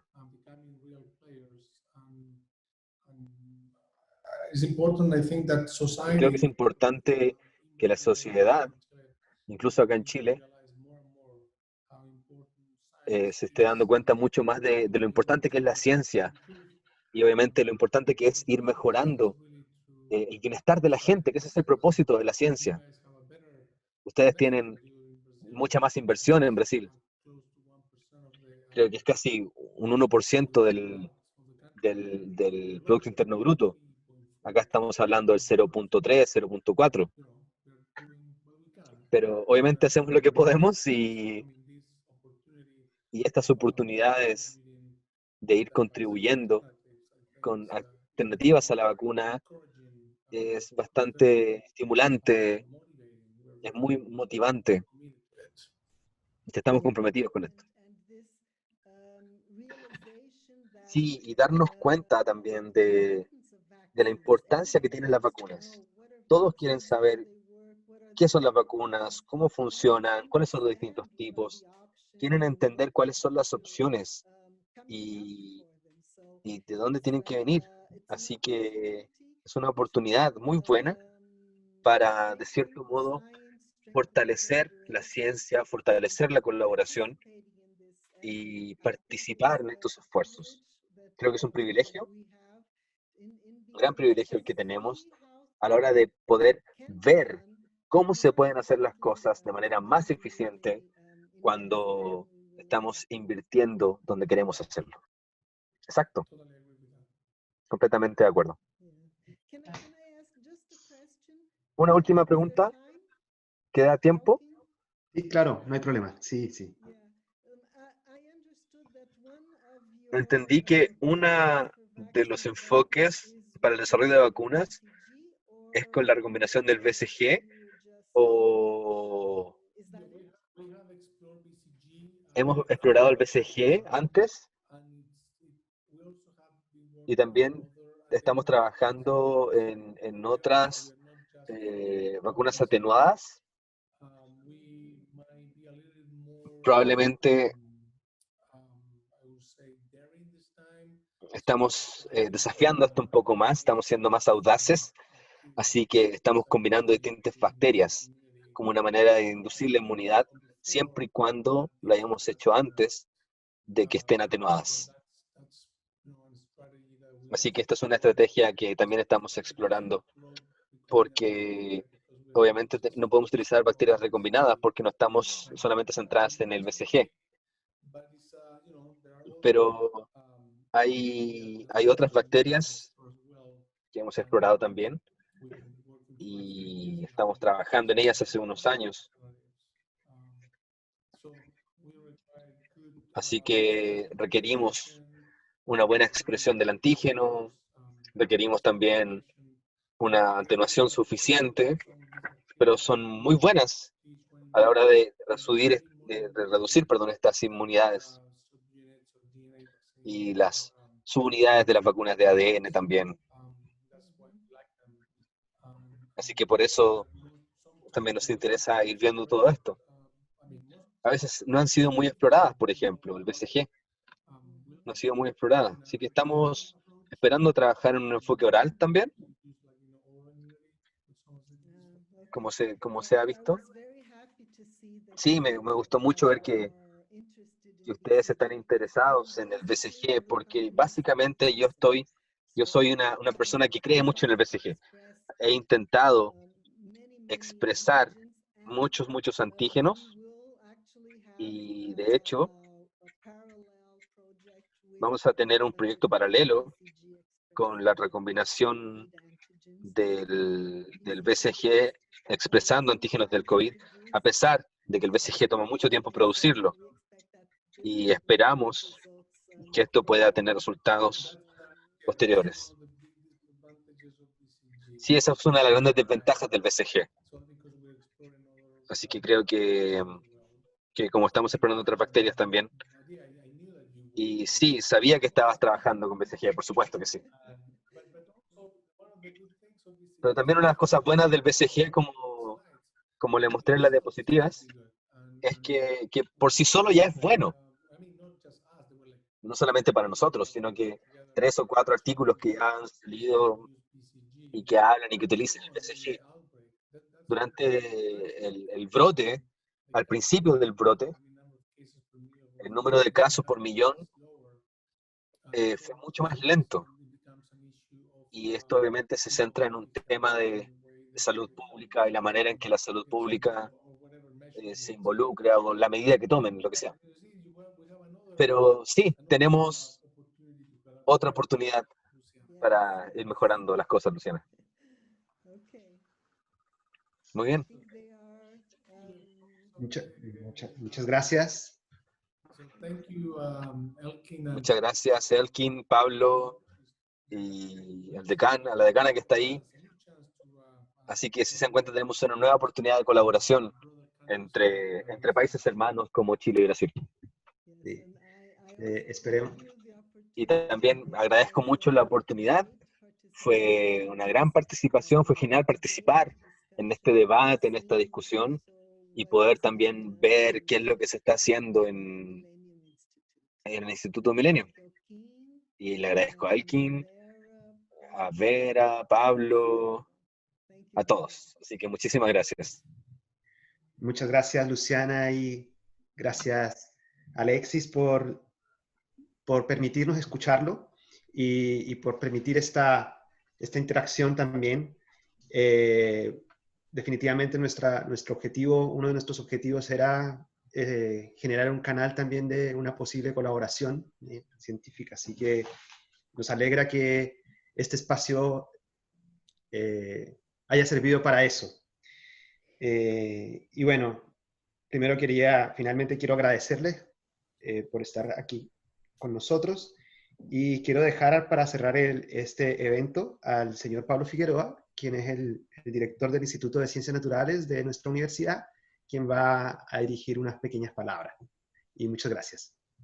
Gracias. No, gracias a ustedes. Para finalizar, y en nombre de Universidad de las Américas, la Facultad de Medicina Veterinaria y Agronomía y el Instituto de Ciencias Naturales, quisiera agradecer a todos quienes nos acompañaron. La webinar contó con varios cientos de personas muy atentas a las presentaciones, acompañada también, ¿cierto?, a través de Facebook Live. Entre los que podemos mencionar estudiantes, egresados, docentes, académicos e investigadores de la Universidad de las Américas, a estudiantes y profesionales e investigadores y público general de distintas universidades de Chile y otros países que hoy nos acompañan.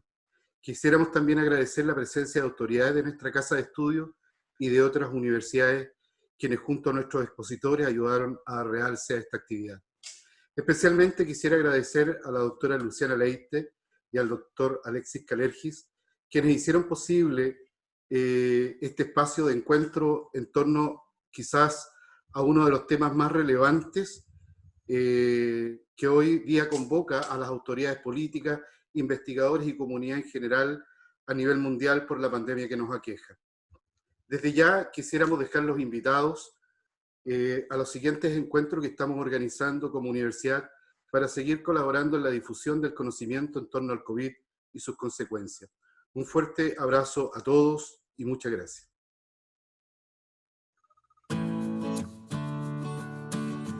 Hasta luego. Bye bye, Luciana.